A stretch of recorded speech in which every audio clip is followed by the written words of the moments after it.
एक छोटे से पहाड़ी गांव चमकपुर में हर रोज शाम को एक पुरानी टूटी हुई घंटी खुद ब खुद बजती थी। लेकिन अजीब बात ये थी कि उस घंटी को हाथ लगाएं तो वो खामोश रहती थी। लोग कहते थे इस घंटी के पीछे कोई रूह है, मगर एक लड़का था जो इन बातों से नहीं डरता था। उसका नाम था जाहिद, और यही जाहिद उस खामोश घंटी के पीछे छिपा सबसे बड़ा सच जानने वाला था। जाहिद अपनी माँ नूरिया के साथ एक मिट्टी के घर में रहता था। नूरिया अक्सर बीमार रहती थी और जाहिद दिन भर मेहनत मजदूरी करके घर चलाता था। बेटा जाहिद, मेरी फिक्र ना करो, अल्लाह सब बेहतर करेगा।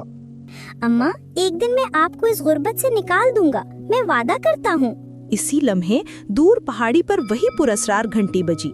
जाहिद चौंक गया। ये घंटी कभी दिन में नहीं बजती, आज क्यों?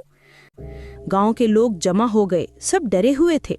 ए अल्लाह खैर, घंटी दिन में क्यों बजी? जाहिद ने ये बात सुन ली और उसके दिल में तजस्सुस जाग उठा। जाहिद घंटी की सिमत चल पड़ा। पहाड़ी के पास एक पुराना मंदिर था। वहाँ एक लड़की खड़ी थी, सफेद लिबास, पुरसुकून चेहरा। तुम कौन हो?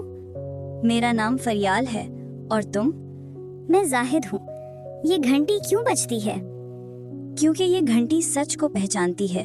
ये सिर्फ उसके लिए बजती है जो दूसरे के लिए दर्द रखता हो। जाहिद हैरान रह गया। उसी गांव का जागीरदार मलिक नासिर बहुत जालिम था। गरीबों से जबरदस्ती टैक्स लेता, खेत छीन लेता। एक दिन वो जाहिद के घर आया। जाहिद, तुम पर पिछले महीने का किराया बाकी है। मलिक साहब, थोड़ा वक्त दे दे, माँ बीमार है। अगर कल तक पैसे ना दिए तो घर खाली कर देना। जाहिद परेशान होकर जंगल की तरफ जाता है। वहाँ एक बूढ़ा फकीर बैठा है। बेटा, दिल क्यों बोझल है? जाहिद सारी बात बता देता है। पहाड़ी की घंटी को तलाश कर, वो तुझे रास्ता दिखाएगी। लेकिन वो तो टूटी हुई है। टूटे हुए दिल ही असल ताकत रखते हैं। रात के वक्त जाहिद दोबारा घंटी के पास जाता है। फरियाल वहाँ पहले से मौजूद होती है। अगर तुम सच जानना चाहते हो तो मुझे मानना होगा। मैं तैयार हूँ। फरियाल घंटी को हाथ लगाती है। एक तेज रोशनी फैलती है और घंटी बोल उठती है। तुम्हारी आजमाइश अभी शुरू हुई है। घंटी बताती है कि मलिक नासिर ने गांव की जमीनों के कागजात में धोखा किया है। कई खानदानों को बेघर किया गया है। अगर तुम हिम्मत करो तो सच सबके सामने आ सकता है। मैं नहीं डरूंगा। अगले दिन जाहिद गांव वालों को इकट्ठा करता है। नासिर जुल्म कर रहा है। ये जमीनें हमारी हैं। तुम एक मजदूर हो, मेरा क्या बिगाड़ लोगे?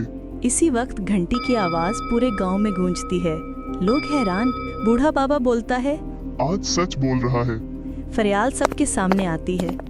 मैं इस घंटी की रखवाली हूँ। ये सिर्फ सच बोलने वालों का साथ देती है। वो नासिर के कागजात को छूती है। कागजात जल जाते हैं। लोग शोर मचाते हैं। नासिर जालिम है। नासिर शर्मिंदा होकर गांव छोड़ देता है। जाहिद की माँ का इलाज हो जाता है। गांव के लोग जाहिद को इज्जत देते हैं। फरियाल मुस्कुरा कर कहती है, अब मेरा काम पूरा हुआ। क्या तुम फिर मिलोगी? जब भी कोई सच के लिए खड़ा होगा, मैं वहाँ होंगी। वो हवा में तहलील हो जाती है। इस कहानी का इखलाकी पैगाम: सच्चाई, हिम्मत और सब्र से बड़ी कोई ताकत नहीं।